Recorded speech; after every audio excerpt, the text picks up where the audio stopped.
ఆర్థిక కష్టాల్లో ఉన్న కుటుంబాన్ని దాతలు ఆదుకోవాలని కొమరోలు మండలంలోని మొదటిసారిగా ఉదయ్ న్యూస్ లో ప్రసారమైన వార్తా కథనానికి భారీ స్పందన లభించింది.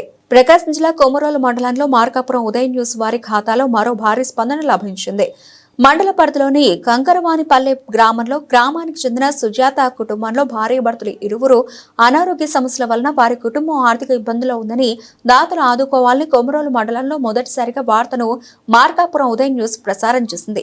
స్పందించిన దివ్య హెల్పింగ్ హ్యాండ్స్ ఆర్గనైజేషన్ అధ్యక్షుడు లోకు శరత్ బాబు కారు మంచి చిన్నపీరయ్య నేడు ఆ గ్రామానికి చేరుకుని వారి కుటుంబానికి 10,000 రూపాయల విలువ గల నిత్యావసర సరుకులను నాణ్యమైన బియ్యాన్ని అందజేశారు. ఈ సందర్భంగా సుజాత కుటుంబ సభ్యులు దివ్య హెల్పింగ్ హ్యాండ్స్ వారికి వార్తను ప్రసారం చేసిన మార్కాపురం ఉదయ్ న్యూస్ వారికి కృతజ్ఞతలు తెలిపారు. సుజాత కుటుంబం చాలా ఆర్థిక ఇబ్బందుల్లో ఉందని మరింత మంది దాతలు తమలాగే ముందుకు వచ్చి వారిని ఆదుకోవాలని దివ్య హెల్పింగ్ హ్యాండ్స్ ఆర్గనైజేషన్ అధ్యక్షుడు లోకు శరత్ బాబు దాతలు కోరారు.